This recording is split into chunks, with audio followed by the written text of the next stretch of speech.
Hello everyone, welcome to another video on my channel. As always, this is going to be a Mekk-knight video. This is not going to be another discussion video. It is going to be a very long video. I want to go over a lot of stuff in this video. Mainly, I want to go over my overview for my new deck, which I'm running for the new format. I want to go over my performance at the latest CSM, MBT's tournament. And I also want to go over changes for Mekk-knight on the upcoming format post-dimension force. Which spoiler I don't think is going to be much, but I'm going to be over my thoughts on why I don't think we're going to be switching packages and why P.u.n.k is or isn't that good, and then you can draw your own conclusions from it. For the event, I didn't manage to top. I bubbled at 18th, which is very unfortunate because it's sad. I played some very good players, but they did not perform well afterwards because they didn't have, I don't know, the best matchups against the decks I topped, and I had two very unfortunate losses to two players that ended up making top cut. So I don't know, my seeds were unfortunately bad, but I'm not upset about it. I think I played well. I think I did some nice plays. I had some misplays which I've gone over and I'm gonna go over with you guys to over that. I've had some past, I think 4 CSM tops or maybe 5.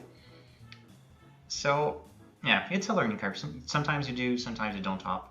And I'm gonna look over them with you to learn and then to be able to make them top numbers.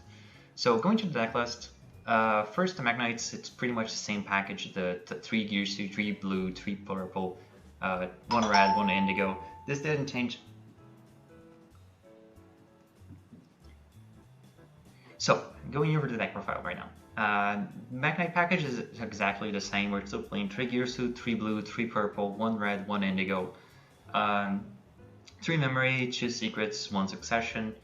The Sire Reflector package is also the same from my last profiles. We're playing 2 Sire Reflector, 3 Tele, 1 Assault Beast, 1 Assault Mode Activate. We're still playing the World Legacies. I think it makes Gear Suit way too good, like I've said in my last profile. So 1 succession, 1 armor, and then what basically changed was the responsive defenses I'm running, and I cut the deck down to 40 cards.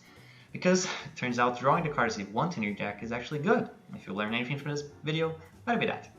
Anyways, I'm running 12 hand traps or going second cards, and I've tried to run, or at least main deck, only ones which are good, no matter what if I draw them in my opening hand or as my 6th card to deal with the threats of the format. Specifically, Droplet hits them a lot of decks right now, and it's very useful with the Sire Reflector package. We have a lot of spells, we have a lot of stuff you can send, and we don't care about it. So we're running it. Ghost Roger hits Adventure very hard. It can hit some Despia hands, but it's really not that good against them. And it's also a very good level and tuner for our synchro plays.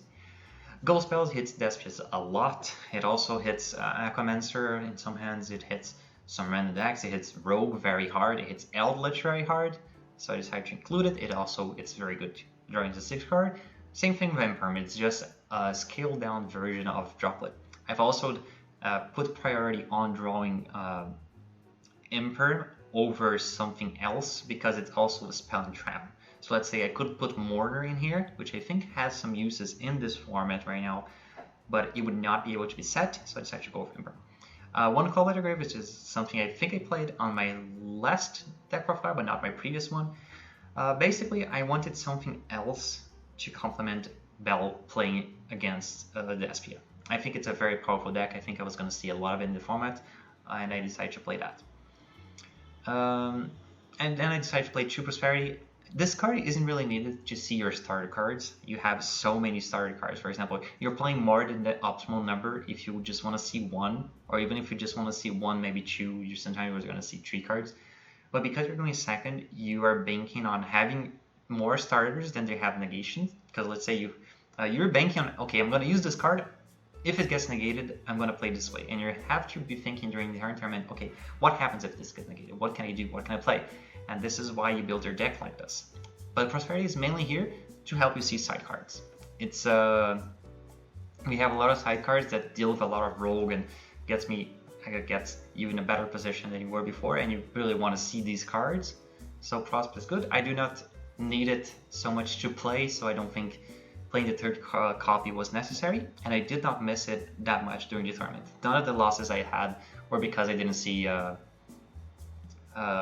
I didn't see a starter, for example. It was because I didn't see side cards. And I could put a third in here, but it would make it would turn down my starter numbers, which would mean this being negated makes my deck worse. So I don't want to do that. I don't want to do I don't want to make my deck worse to win in scenarios I already think I would be winning, except if I didn't draw a very, very specific card, at which point there's not a lot you can do. So going to the side deck, I played 3 Nibiru, very good card against a lot of decks, even against Brave. It is very terrible against Despia. This is why I decided not to main it, because I was prepared for a lot of that. Token Collector came up a lot. It hits a lot of good decks, and yeah, just a good card you should be running. Throw on Lockbird, it hits Floowandereeze mainly. It's what I wanted to play it for. I did not end up seeing against them, unfortunately. But yeah, it's also a level 1 to make with Anima, and it's a very generic card. It hits Drytron, which I was also a little bit worried. And yeah, that's why I decided to run it. And then 6 cards to the back row. I decided to play this 3 because Link Storm is the most versatile of them. Cosmic is a quick play, which comes up a lot against certain matchups, and Feather is just another copy of Wipe Them All, which is very good. And yeah, I was very happy with the deck. I wouldn't change at this moment anything on it. I think I just had some very unfortunate hands that maybe not top, which I could even have top with the record I had. It was just my Cs were not that good. Anyways, let's go into the replays right now. So starting with round 1, I played against Fluffals, which is a very awkward matchup. I ended up opening Ghost Stalker, and once they revealed they were on Fluffals, which is, yeah, they play Fluffal Bears. If they play Patchwork, I would think they were Despia, which would maybe change a bit of how I would play. But since I knew they were on Fluffals, yeah, I was already thinking of how I could use my hand. This moment, since they played the first card, I was already thinking what I can do. I know Ghost Stalker sucks against this deck. Like, there's basically no point I can hit them, except if they go for some very greedy plays of Cross Sheep or something else that I can use Ogre on. So yeah, I just decided to hold it for an entire turn. So I'm just gonna fast forward this part a bit on his turn, and I'll see you guys at the end of it and tell you what my thoughts were when I drew my 6th card.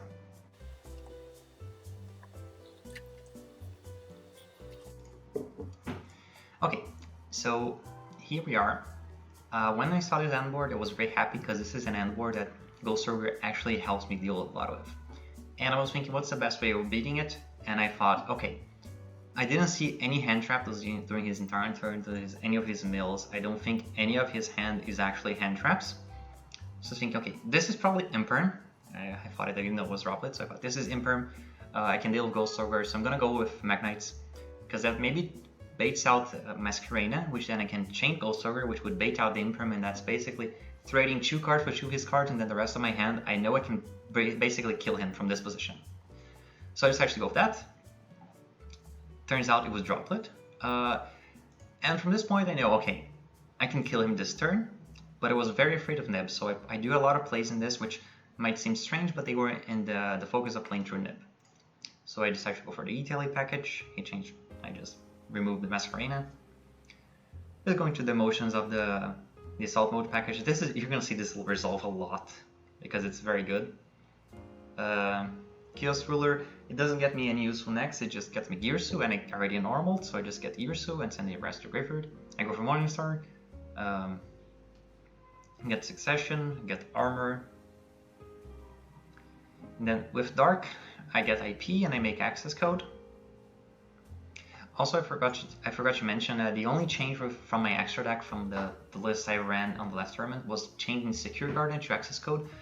Access code came up very little, and I might even change back to Secure Garden depending on how I decide to keep. Right here I had game, because I have Chaos Ruler live in the graveyard, but I was playing that if he had Nib and he nibbed me on end of main phase, I could go Chaos Ruler, make Lib, and I could then shuffle back. Yeah, actually I didn't have a way of shuffling back, but basically I was going to set up Lib and have follow-up, because if I go Chaos Ruler right now and he nibs, I have 0 follow-up except for secrets, and I can't clear the token, I'm pretty sure. Oh, I could clear the token like Spider, but besides that, I would only have secrets with Indigo, and I don't think that's, without Indigo even, I don't think that's enough to to take on a Fluffal board, because I know they can OTK very easily, and you're gonna see that if I had done for that play, and they did have nib, I would have lost. He would have just killed me. So I think it was correct playing this, because I don't think any of his hands could play through my setup here. So yeah. So he starts to play, he goes Toy Vendor, he gets a lot of advantage here from the cards he had on his field. But yeah, once he goes for Dark and I negate that, I know he has only one card in hand. At this point, I could have just spelled. I was thinking he had something in graveyard he could use. I thought he had like Fluffal Wings, so I was trying to keep Bell for that or whatever random stuff. So I remember, okay, I know what Tiger does, and I know Tiger does not beat Memory, and I think I'm 90% sure he's gonna go for Tiger, so I'm just gonna let him play because we can't negate Memory, and Memory gives me follow up anyways. So yeah, he targets 4 cards, and Memory he concedes. That was game 1. Now on to game 2. This time, I have a very bad hand. Like, this might seem, oh, starter plus 3 hand traps that you can use. This is a very good hand, but not really. Because this hand, no matter what he does, this hand loses to any singular interaction. And I know he can go DP, I know he can go a lot of stuff, and I was thinking, okay, he's gonna try and go for DP. So, I was gonna try and save a negate for Verte. I realized negating Penguin prevents them from going to Bahamut Shark, and then negating Soul to them from drawing 2 cards. Because if I let him make Bahamut Shark, my other Imperm is basically useless, and I'm giving him a negation for free for no reason. I'm also giving him a good body on board, so I decided to negate that. Maybe I was wrong, maybe I should have just negated the thing he does. Hands up, just making Apollo for 4, which is very bad against Mekk in most hands. But in this hand is like, if I did not draw a spell here, I just lose anyways, but I drew a spell. So I decide to make blue. He negates it obviously, I go for battle. I couldn't make red one because it's not big enough to go over it. And now this turn, I try to think, okay, he can probably OTK, he probably cannot OTK through Nib. So I cannot use memory before I use Nib. So I try to hold it as much as I could. But you're gonna see through his plays, he's able to set up and destroy my cards and basically punch for game in for summons, which props to him. He played very well this turn. He got some very good draws, like which is unfortunate for me, but not much I can do. You just go for Poly, you go for Whale. I couldn't chain memory here because he could just destroy whatever I summoned and then would turn off Nib. I was just banking on him negating blue here, which would maybe survive, and then I would draw Nightfall next turn, which was kind of nice, but anyways, this was a 4th summon, and yeah, this is just game on board with Whale's effect. So for the game 3, the all-important game 3, I realized during siding I haven't seen basically any hand trap for him during the entire game, so I decided, okay, I'm just gonna roll the dice, I'm gonna go first, I have enough starters, and I don't think any Fluffal hand can basically beat my end board. If we look at his board, he has Gamma as his only hand trap. This hand, depending on what I go for, can actually beat Gamma. I ended up going for a thing that loses to Gamma because I didn't see Gamma on any of their stars nor any of the cards. But yeah, I decided to go with Girsu here because I think the end board of giving him a token is good to play against some side options like a Lightning Storm evenly matched. I don't think he was expecting me to go first, but I think it was the correct play regardless. I don't use Assault Mode to bait for Ash because that would play into draw. And I just go for the center Mekk-knight combo. Succession gets armor. Once armor resolves and I see he has no Ash and no draw, I just get the Assault Mode activate out of my deck. I keep it in hand because I do have Cyreflector, so next turn, in case he clears my board, he clears everything I have, I still have Cyreflector getting Chaos Ruler, which probably gets me to Zeus. So at the very least. Anyways, I make Abramax, keep the token, have enough negation where no matter what he does, I don't think he can beat this board anyway, so yeah. I decided, okay, he's probably gonna try to go for Verte or try to set up something before he goes for Verte. But Penguin, I think, is always a good negate against Fluffal because it basically disallows access to Bahamut Shark. Here I could have waited to negate the Selene. If there are, yeah, actually there aren't Selene. But I could have waited to negate the Unicorn, for example, but I didn't want to risk them going to Selene and having a Link 3 body that he couldn't get rid of easily. Because let's say if their hands can clear this without Dark, giving him a free level 3 body is not worth it because they can easily then go into access code. So he decides to negate that. He goes into Tiger, which doesn't challenge this board at all. Anyway, he just concedes from here.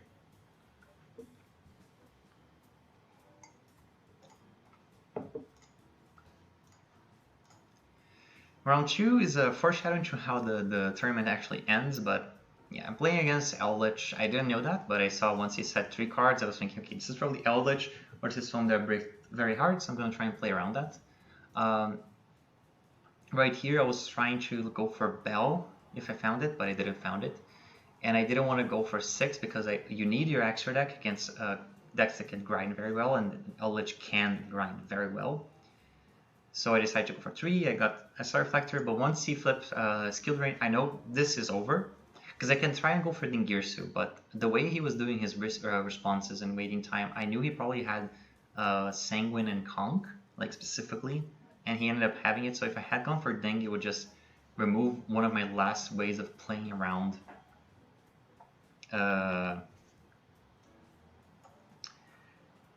his deck. Like there, I could have actually going back right now and.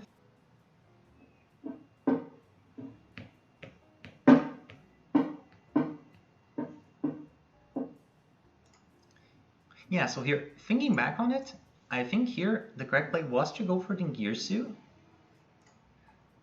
and or actually just go Chaos Ruler and then Ghost Ogre myself to then see what I could draw, or maybe just go Dingirsu and then use Ogre on my own Dingirsu to clear the draw. I would of course probably have lost this game anyways because of the amount of advantage you would have, but I think that was actually the correct play and I misplayed here. Because yeah, my next draw is Secrets, which would then get me the purple back and would have Chaos Ruler, so I could have got a bit of Crime Game, but that would maybe have played into time into a game I would lose anyways. So since I know against a back row deck, I decided to go first. Of course I bought it into a lot of back row hate. I took out everything that doesn't hit the deck. But I think going first is better anyways, because the deck has very few outs to IP Abramax specifically. And once I get that on board, as long as he doesn't have a way of pushing through it with Skill Drain and something else, I still win. So this is basically the standard Mekk combo that gets you 2 Girsu from Sire Reflector, and this is the end board you get. There's another time I'm going to have this, and I'm going to have a decision of how to make IP, and I'm going to talk about that more for it. But anyways, here he has 5 traps, Extravagance, just 2 more traps, sets 5. I go for Unicorn, I get a free send off of the Assault mode, I can get rid of 2 traps, it sets 2 more, that's just Eldlich, what you're gonna do. But yeah, I try to get as much advantage as I can so that I can push for game next turn. So I set up the maximum I could.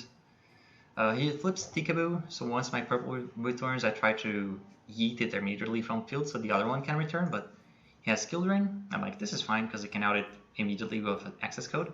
So my other purple goes to graveyard, which is very unfortunate. It gets basically out of rotation. Access code to clear it. His Sanguines, I try to Bell. He Stone Strike. This pretty much hard tells me that he has a Golden Land forever. Like I was thinking at the moment, oh, he probably has this. But I don't even think I need to specifically play around it because he's like 90% dead here, no matter what he does. So yeah, just go in for a lot of damage, set up for the following turn, and yeah, from there I win. Because this does not threaten my board. I have the Ghost Ogre. Even if he didn't have the Ghost Ogre, I don't think he had anything that was threatening. Like I can kill him anyways. So I get Sanguine, get Anti-Spell, I get Memory, get another red. Because then I have another body, because if I couldn't clear the Eldlich he summons from Sanguine, I have another way of clearing him. Once Libs hits the field, and Memory shuffles, this is just game, because I can just punch.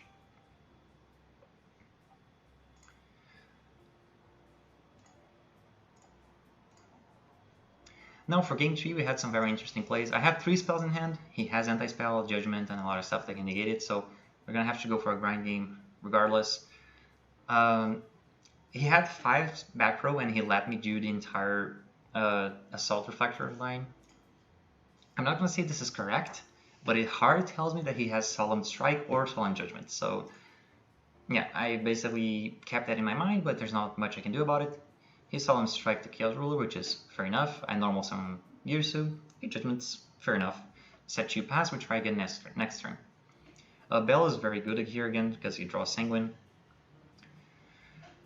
Link Spider. So I know this is the only unknown after a flip, because I'm gonna flip Lightning Storm here. He's gonna Judgment again, so I know, okay, he has one unknown. I think I can kill him this turn.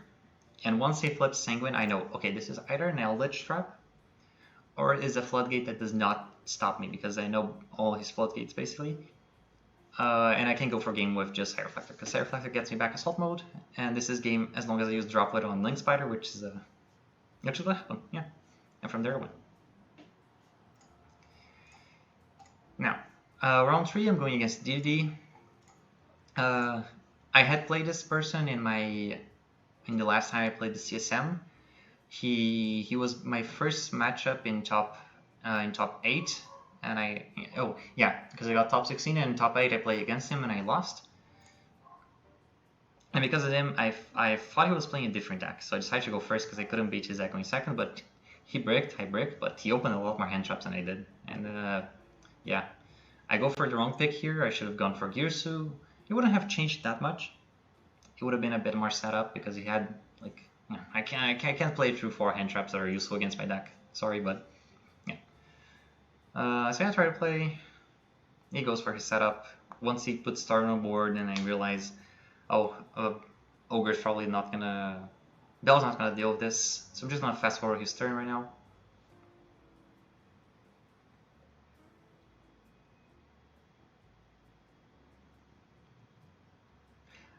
Basically, what I was waiting for was a point where I could use Bell that would keep him from extending and killing me this turn, so I could try again next turn at least. And he ended up giving me a very good point in Necros line, and cutting that off I think was correct, because then he ended up passing. But he still has 5 cards in him. He's so much up in advantage that it does not matter that much. I draw Ghost Ogre, and here I have the big misplay I was talking about. I could have beaten this board maybe, but I should have placed blue on the middle column. And this was a big misplay because I forgot how this card worked exactly. I don't see it a lot. And Ghost Ogre just means that blue gets to resolve, or that whatever it tries to negate gets to resolve without being attached. So if I had summoned this in the middle column, I could have used the effect.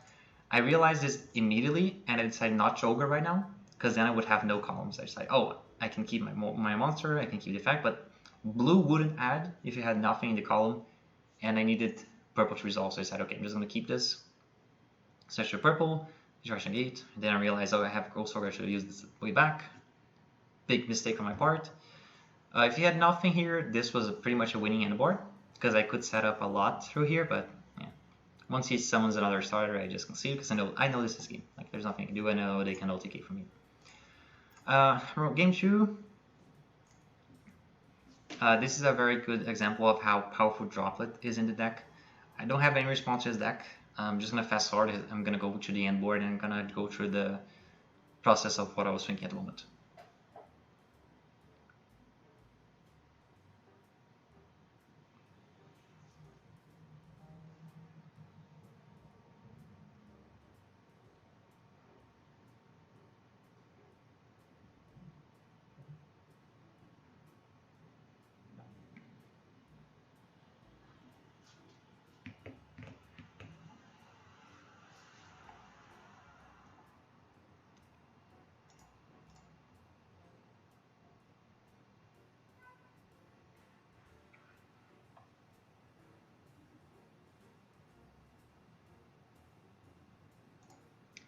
So right now is his end board. While he was building up, I was already thinking, but basically was, okay, I have Droplet, and I have basically at least 4 cards I really don't need.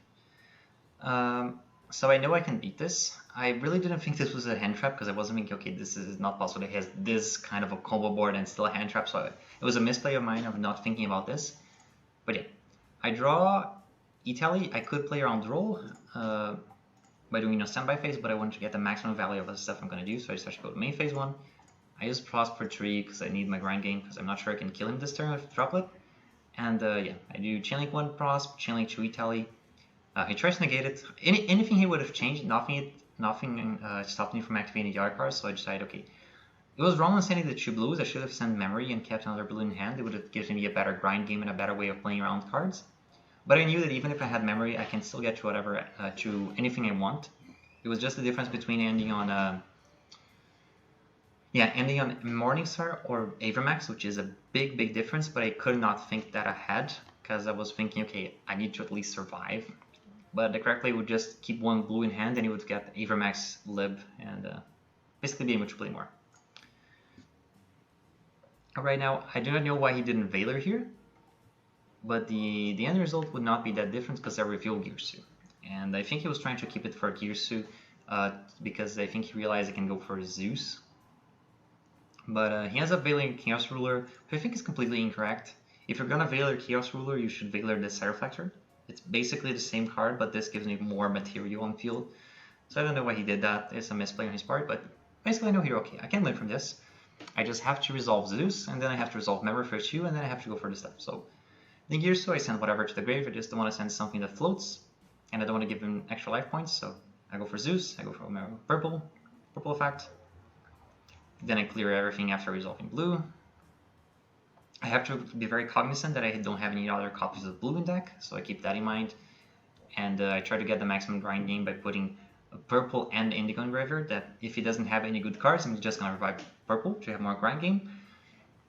But he ended up having full scale, so I thought, okay, this is actually a little bit bad, so I'm going to be forced to go into the indigo line. And I think I can still live from there, so I just go for the indigo line, and yeah.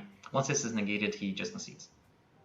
He tries to go for this, but he could have gone for Zeus here, but yeah, this locks him to Fiend types, so he couldn't go for Zeus, and he can't clear anything. Once blue resolves, I just summon it back in this column, so he can't negate. I get red, I pop, and I go for game. Yeah.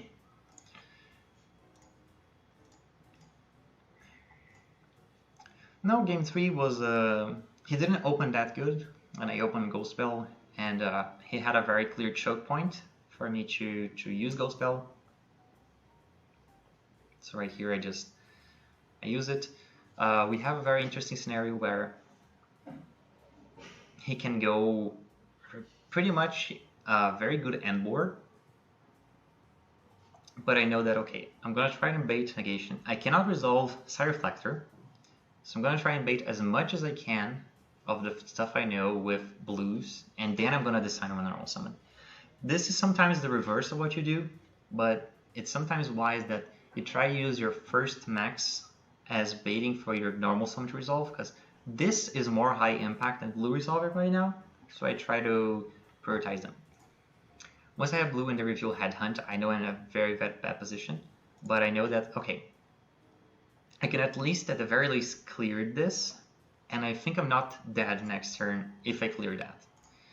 I go for Star Reflector, I do not negate it.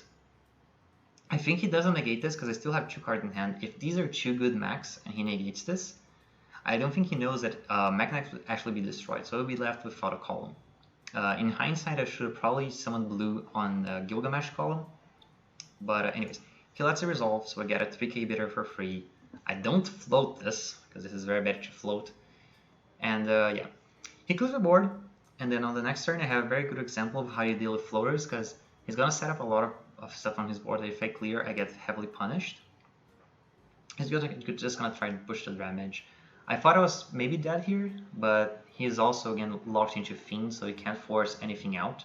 And he passes no interruption, and this is already a game by itself. Once I draw purple, this is just overkill.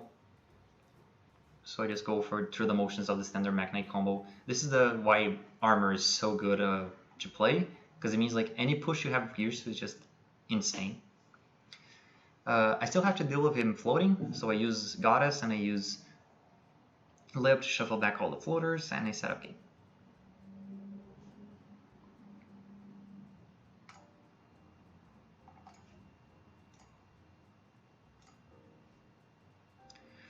Round 4, I didn't record game 1. I just got locked out of a game with Barrier the Stormwinds, and I didn't have a normal summon, and I didn't see any responsive cards. I decided to go first because I didn't want to get locked out again. Because yeah, his deck is very fragile. People overestimate how good Floowandereeze is good going second. And I know a lot of his responses that he boards in aren't good against me, like Dark Will No More specifically. I was very cognizant of evenly matched, which is why I always leave the token. Anyways, game 2, I found Gears 2 from Prosp. I really needed it, so I banished 6th. And yeah, I'm just gonna set up Mekk-knight board. I know Floowandereeze cannot out it. I do make a misplay here. I basically roll the dice, and summoning Indigo in this faction means I cannot play around Mystic Mind with a token. If I just left it on the graveyard and then just use memory to get purple, I can play around Mystic Mind that way. He is not a Mystic Mind, which is very lucky, because I could definitely get punished by it. Not right now, because he doesn't have it, and he finds Terraforming, for example, which allows me to still play around it, but just keeping one monster on field. Or, sorry, leaving only monster in defense. Anyways, right now he's going to try and get rid of ADV From the way that he's playing, I don't think he has a very good hand, so I decided to negate this and shuffle it back. And yeah, from here, it's just a case of clearing up. I know he put this and got this because if I thought he had a good normal summon in hand, so I didn't want to play into normal summon, so I try to beat him without normal summoning, which is very doable from this position.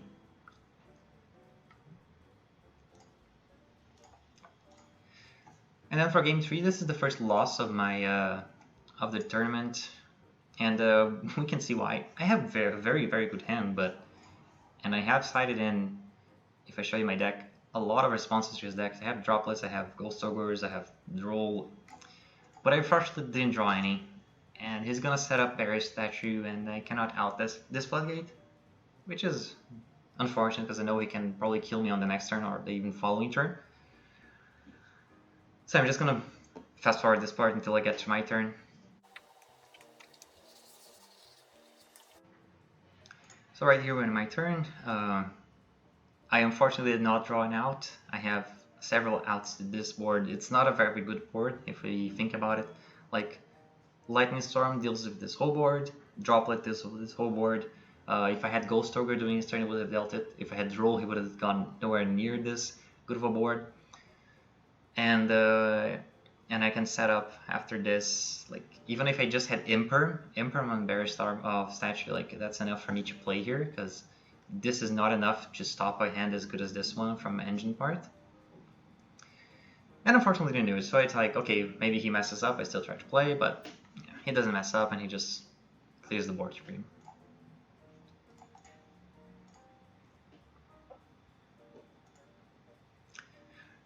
Okay, round 5, I also did not save the replay from the first game. It's something that I need to work on, but sometimes I get tilted. But it was basically he activated right, he normal summoned Kid, and I gave up. Because I know I couldn't beat that from the stuff I had in my deck at the moment and from the hand I had. So this turn, I decided to go first, because I know from the amount of hand traps he's playing, since he's on 40, he's not as likely as drawing a hand with 2 hand traps as I am of drawing a hand that plays for at least 1. So I decided to just go with this. And yeah, this ends up being kind of an easy cleanup. He had some very good responses to the stuff I had. And I had to choose between keeping Nib or keeping Token Collector. I decided to do this way because I could play with this hand against DPE. I just didn't want him to have the negate. Because this beats DPE by itself most of the time because I have purple coming back.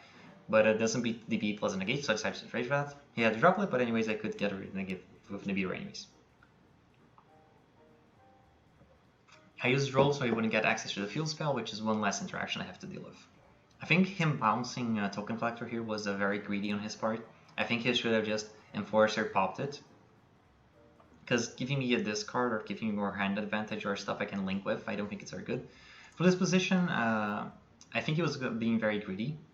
So I decided to just summon purple and go immediately in Girsu, and yeah, from this I just win. Like, this position is very good for Mekk, very favorable, because if I can't OTK here, I can set up IP Avermax, and nothing on his deck from this point on deals with Avermax that isn't specifically Droplet plus a Kid, and I know he has only one draw.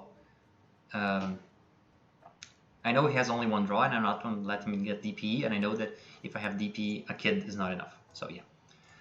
Game 3, he makes me go first. He has Ogre, which is a very good hand trap, but my hand is just insane. Like, this hand is plays for Ogre like it's nobody's business. I could have started with Italy and maybe he would Ogre that, but I was already playing to draw, and I was already playing to some stuff else, so I decided to keep it in hand. But yeah, from here I built purple, I'm pretty sure, and yeah, you can just clear the board from here because you can set up a lot of stuff. This is the point that I was talking about where I have to decide how I'm going to set up IP. Because right now I have two options. I could either go for a Red Moon Summon and keep Chaos Ruler in graveyard, or I can summon Chaos Ruler and keep Red in hand. I have a Light in graveyard, so I don't have to banish any Mekks, and I end up deciding to go for the Chaos Ruler because I was thinking, okay, what is his best hand? And his best hand was one which would end up on DPE, a Brave, has kids, and a way of like extending through the kids. So I thought, okay, the only way I beat a hand like that is if I have a good enough follow-up that I can deal with DPE plus Griffin and force everything out before I can start doing my plays. And Red Moon allows me to do that, so I decided to keep that in hand.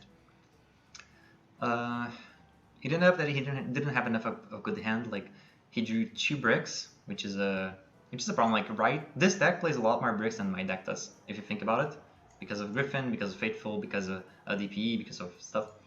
So yeah, it's expected that he would do this. He tried to get an extender to right. I could have an argument for keeping Token Collector in hand, but this allows me to force out Goddess. And once he normals the kid, I was thinking maybe had Fusion Destiny in hand because of the way he played, so I wanted to get Avermax first before Goddess. Anyways, and that was a game. It was pretty much easy. Round 6 was a feature match. I'm going to try and put some reactions from the feature match. It was very funny. Hikari, I mean, is a card. Going for Lib here. Chaining Secret. Bringing back the hand? What? Oh, but Twisty is such a good response to that. Oh, we have to chain memory here.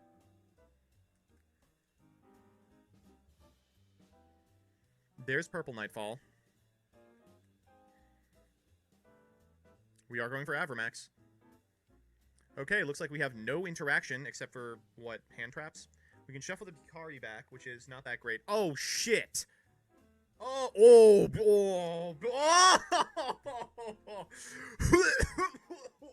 But I'm playing against Ignister, and they open full combo, I open no hand traps, so I'm just going to skip to my turn and tell you what I'm thinking.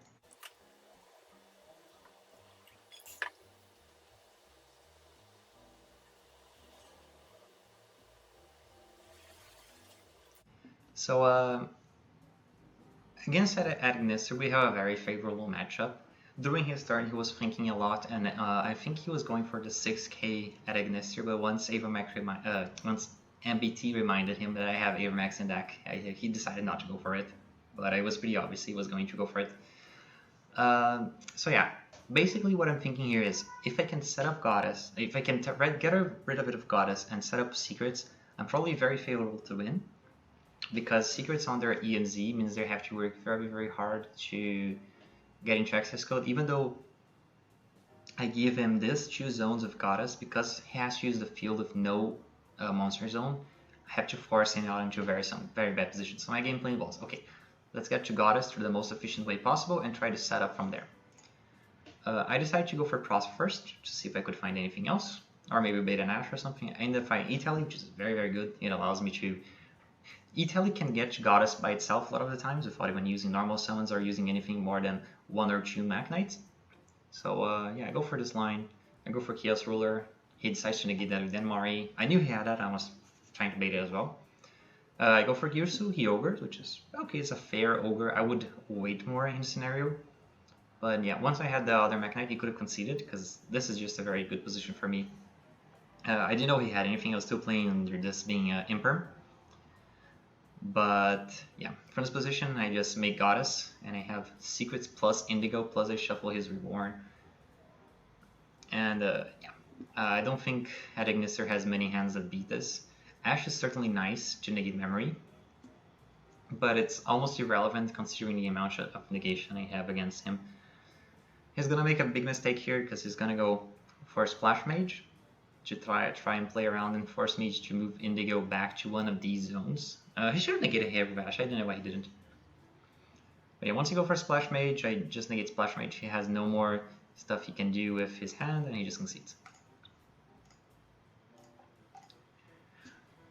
So game 2 is a very good example of adapting your board given your hand. I know I'm playing against Nister, so I boarded into draw. E-tailing the draw phase, put on roll. I'm gonna set up an end board where I can resolve throw, get purple, and try and keep him from having access to the field spell, or at least keep him from getting to his link 1. Because if he doesn't have the link 1, or if he doesn't have the field spell, I can keep him either from the draw 3 card, which is very good, or I can keep him away from getting his place. He actually does not have the field spell, so if I negate his searcher cards, it's a very, very good position for me. Anyways, this time I decided to keep a blue in hand, because if he had Nibiru, keeping blue in hand means I get a search, and means I can set up another Word Legacy card through Morningstar. Let's say he had nibbed right now, I would just go into Link Spider, set this, blue into Morningstar. I ended up milling Nibiru from Chaos Ruler, so yeah. This is just a very good position to be against him. I use Masquerena, I use Secrets to negate it. He had Twin Twister, which is a very good card against us, but because we have memory, we can get purple. I was going to get purple here anyways because of the roll. And yeah, I just ordered a Chain Link 1 a lib, Chain Link to draw, Chain Link to purple, so purple resolves, adds, draw locks everything, and libs just shuffles back his cards, so he has to work with whatever he has in his hand, and this hand is not enough to beat IPA Vermax. Like, I don't think, if we look at his deck, I'm pretty sure he wasn't even playing Droplet, so he has zero outs to IPA Vermax, but yeah. Round 7 has a very important round. I got paired against Jeff Leonard. He's a Mystic Mind player. He's a very good player. I don't have any hate for him for playing the deck. I think the deck is fine as long as you play good, and he played good. I have a very, very favorable matchup against Mystic Mind. He makes me go first, as long as I find Girsu. Because Girsu specifically gives me a token, and if I have this token, I can beat Mystic Mind. So I open, I go Cross for 6, and out of 11 cards on top of my deck, I don't see a copy of Girsu, so yeah. This game's just over. I just do some plays here. I try banking on him not having Mystic Mind, but he has Mystic Mind, so I just lose. Game 2, I bought into all the hate I have. I take out everything because most everything I have is useless against his deck. Again, I go Cross for 6 and try and find Girsu, and I cannot find Girsu. So yeah, it's sometimes you get lucky, sometimes you get unlucky. You can't win them all. He calls Ash Blossom. I don't even play Ash Blossom in my list. He did this both games, by the way. In the other turn, he did with Prohibition. He gets Mystic Mind. He gets a lot of stuff, but he cannot activate it because he knows I have Cosmic Cyclone, so he has no way of protecting it. So yeah, once he plays half his life points, I do some very structured play here. I get blue. Because I have blue in hand, like, what would you think is the correct play here? Do you think it's summoning purple or whatever? It's not. The correct play here is to normal summon Blue Sky. I mean, that's what I do. I normal summon Blue Sky. Why do I do this? Because then I have a column that's free, and I can summon purple for free. Because if any of these is Metaverse, I cannot. I have to keep Cosmic in hand, so I play around having him another card. Like, if this was Judgment plus Metaverse, and he was keeping the Judgment for the Cosmic Cyclone he knew, this would still allow me to play through that, so this is very instructive, and you have to keep this in mind when you're playing against Mystic Mind, for example, because you have to think about them having the responses to what you have and what you can play around them. Normal summoning Blue Sky here is very, very good for that, and I just went from there.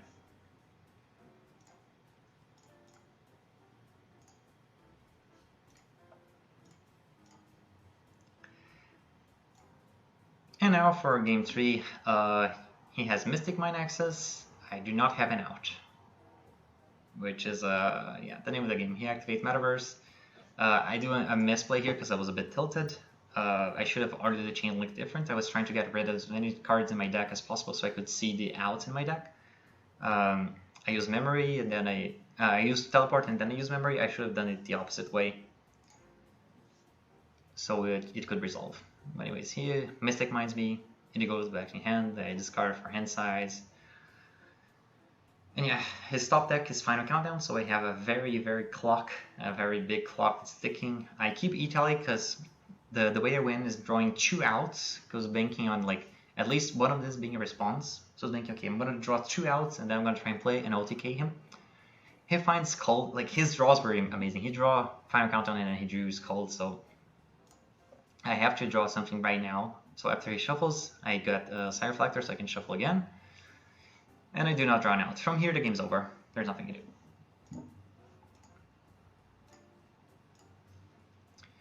So, that was the tournament. How did I feel? I feel the deck is very good. I really like this deck. I did not face any of the things I was prepared for, which was Despia and Adventure Piles. I did face Prank-Kids, which was a good example of how to beat them. On DB, I've been playing against those decks a lot, and I've been having some very good results.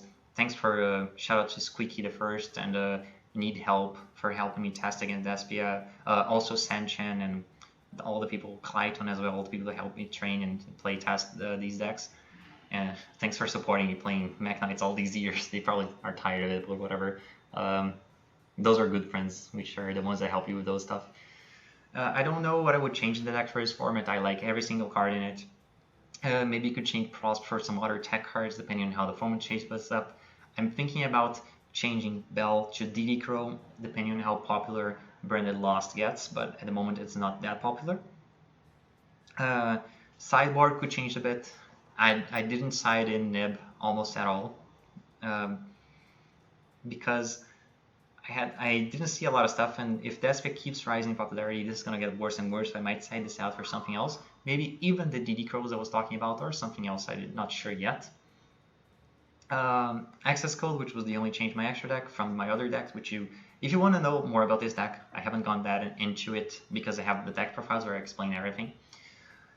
I like Access Code. I'm probably going to keep it. It's very nice for stuff. Of course, it's a very good card, but the utility from Secure Gardener, it's still very good.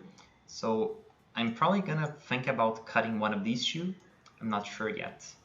But yeah, that was basically it. I'm going to go now to discussing Dimensional Force and the P.u.n.k package for Mekk-knights.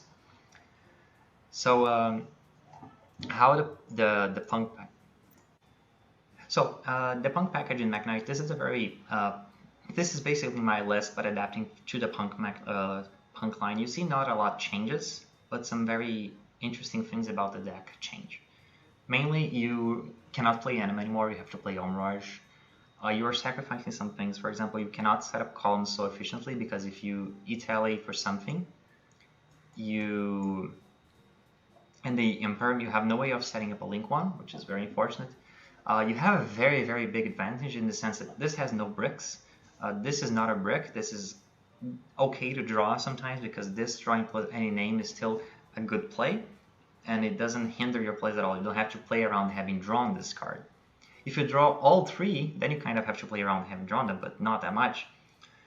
But the problem is the trade-off between Side Reflector package. At the end of the combo, you end up with one more card in hand than this one, whereas this package, at the end of the combo, you end up with one more card on the field.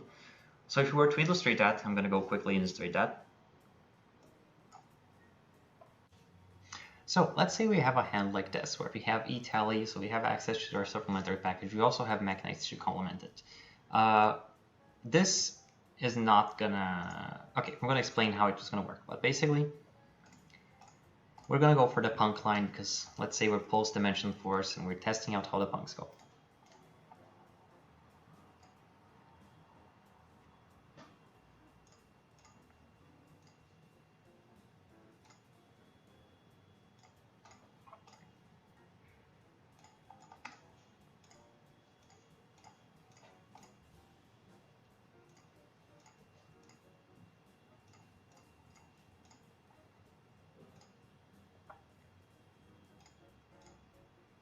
So right here we get to the end of the combo and we can see the difference in the end board. Even if we do mill good, the thing is we're trading the assault mode in hand, which is a card in hand, for another body on field. In most scenarios this is very good because right here we have access to the Girsu. If we milled a World Legacy spell and trap card, which we did not in this example, which is the problem, we cannot access lib, but if we did, we could access lib, which then gets us War Legacy spell trap. It gets our whole engine running. But there's a big problem. The trade-off in hand advantage means that something like Droplet, which I showed in the DDD replay, gets a little bit weaker because we have to keep a card in hand to discard, and we do not get a card back. So something like this, with a lot of Mekks in hand, a lot of good cards in hand, does not work as well as if this was simply E-Tally. We would much rather have card in hand to set up columns, even though it is a brick, even though it's a card that we never want to see. It being a card we can set and get columns, it's something that we cannot understate the value in Mekk.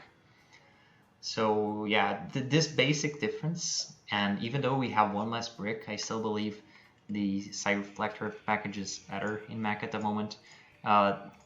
It's supported by testing, of course. My matches, I've been testing a lot of the people I said before, and again, thanks to everyone who tested with me. And yeah, it's a bit of bias given the small sample size, and I haven't tested it in a tournament yet. But from the way it performs, it just gets outperformed by this package almost every single game. This card, as bad as it is, having it in hand is an asset that cannot be understated. And discarding a card for a deck that's as old as this one, because it hasn't got a lot of new tools from the latest support, so we do not have so powerful cards that are that powerful as one card starters that get us as much advantage. So losing a card in hand is actually really tough for a deck like this, which is really unfortunate. But yeah, this is basically what I wanted to talk about. I do not think this list is going to change much. I want to thank everyone for watching. I want to thank the people who helped me playtest, the names I said before. Needle, Squeaky, Clayton, Grand Lamb, Cake, Ren, all those names at the community we have at discord.gg, Yu-Gi-Oh, the Yu-Gi-Oh subreddit Discord. The community is awesome. They gave me a lot of experience and helped me a lot of these lists. Also, the Mekk-knight Discord is a very good place you can go to get lists like this and to get instructions from players that are way more skilled than me most of the time. We have some people that have have a lot of tops with Mekk-knights. And yeah, I'm going to be setting up a Patreon or something similar to that, a donation method that I'm going to leave in the description. Because if you want to get coaching, if you want to get lists, if you want me to work with you and Mekk-knight lists like Orcus and stuff, I can give you insight. If you want to just donate because you like the content, that would help a lot. If you don't want, that's fine. It's just going to be there or something. And yeah, that's all I wanted to do. I'm going to keep posting videos even though Mekk-knight isn't getting support, even though we get amazing decks in Potty, we get Tier, we get Splight. I guess those decks are they're gonna shape the meta a lot. Like Branded is already not getting a lot of tops in the LCG. It's basically getting completely destroyed by the new decks, and Mekk-knight not getting any support. It's gonna have a very tough time dealing with it. And I'm gonna try and find the best way of dealing with it. I'm gonna try and find maybe a new engine, a new way to play. But yeah, I'm going to be here, I'm going to be trying, I'm going to be giving you guys support, I'm going to give you the Mekk-knight lists, and have a good one, everyone.